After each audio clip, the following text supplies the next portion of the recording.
بسم الله الرحمن الرحيم عن أبي هريرة رضي الله تعالى عنه قال قال رسول الله صلى الله تعالى عليه وسلم من مات ولم يغزو ولم يحدث به نفسه مات على شعبة من نفاق رواہ مسلم۔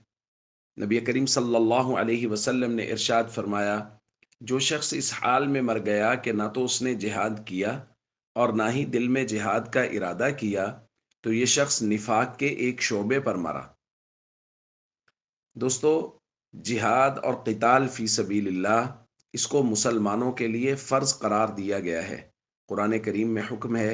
کتب علیکم القتال، کہ اللہ کے راستے میں لڑنا وہ مسلمانوں پر فرض قرار دیا گیا ہے۔ تو ظاہر ہے جس طرح کسی بھی فریضہ کے متوجہ ہونے کے لیے چند شرائط ہوتی ہیں، قتال اور جہاد فی سبیل اللہ کے احکام کے متوجہ ہونے کے لیے بھی کچھ شرائط ہیں۔ اس کی بہت ساری صورتیں ہو سکتی ہیں، لیکن جو ایک متفق علیہ صورت ہے وہ یہ ہے کہ دشمن اور کفار مسلمانوں کے ملک پر حملہ آور ہو جائیں تو اس وقت جہاد کرنا لازم ہے۔ بہت سارے لوگوں پر فرض عین کے درجہ میں اور بہت سارے لوگوں پر فرض کفایہ کے درجہ میں۔ تو یہاں یہ کہا جا رہا ہے کہ اگر جہاد فرض کفایہ کے درجہ میں بھی ہے اور کسی آدمی نے نہ خود کیا،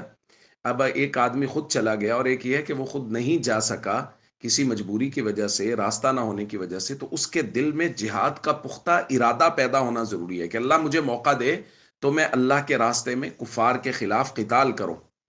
تو یہ بھی دل میں اگر خواہش پیدا نہیں ہوئی اور دل اس بات کا ارادہ بھی نہیں کیا گیا دل میں، تو نبی کریم صلی اللہ علیہ وسلم فرما رہے ہیں پھر یاد رکھیے منافقت کا ایک شعبہ ہے جس پر آپ مر رہے ہیں۔ تو دوستو، اس وقت جو فلسطین اور غزہ کے حالات ہیں،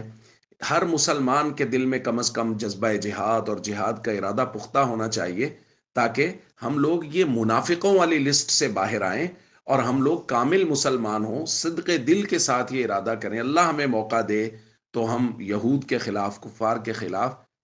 اپنے مسلمان بھائیوں کے شانہ بشانہ کھڑے ہو کے قتال کریں۔ السلام علیکم ورحمۃ اللہ وبرکاتہ۔